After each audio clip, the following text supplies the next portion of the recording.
Hello viewers, তো তোমাদের সাথে আমি আন্নাদার আরেকটা ব্লগ নিয়ে এসেছি, ছোট্ট একটা মিনি ব্লগ।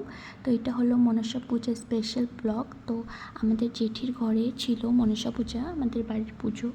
তো আমার যেতে যেতে পুরোটা লেট হয়ে গিয়েছিলো, অঞ্জলি নিতে পারলাম না, হাজব্যান্ডের শরীর ভালো ছিল না বলে আমার যেতে যেতে দেরি হয়ে গেছিলো। গিয়ে দেখি এখানে পুজো হয়ে গেছে। তো দেখো এই যে নাকটা কীভাবে বেঁকা হয়ে গেল, মানে যেরকম ছিল সিধা ছিল, তো পুজোর পরে নাকটা, ছোটো নাকটা এরকম দুধ কলার দিকে বেঁকিয়ে গেল।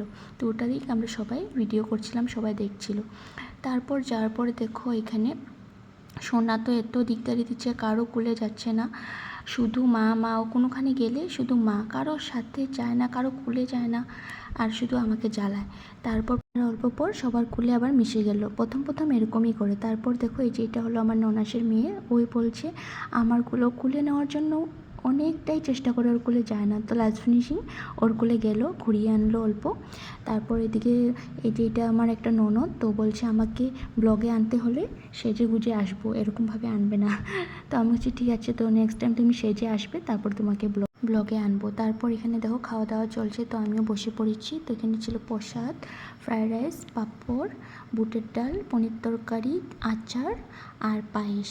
তো এসব দিয়ে খাওয়া দাওয়া করে নিলাম আমি, খিদে পেয়ে গিয়েছিলো। খাওয়া দাওয়া করে এদিকে দেখো সোনা আমার কোলে, ও যা দিকদারি দিয়েছে। আর মনসা পূজার দিনকে অনেকটাই গরম থাকে, আর কি গরম লাগছিল কালকে। তারপর তো কিছু খেলো না, ও পায়েস এত ভালোবাসে, 2 বাটি কমপ্লিট পায়েস খেয়েছে। বসে বসে পায়েস দিয়ে দিয়েছি, বসে বসে পায়েস খাচ্ছে। না হলে যা দিকদার দিয়েছিল আমাকে প্রথম। তারপর এটা হলো, এটা আমার একটা দেওর, ও অনেক লজ্জা পায়, তার জন্য আমি বলছি তোমাকে ব্লগে আনবো।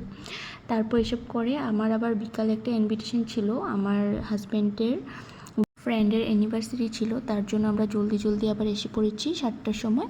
তো আজকের জন্য এতটুকুই। ভালো লাগলে প্লিজ একটা লাইক অ্যান্ড কমেন্ট করে দিও। Bye bye.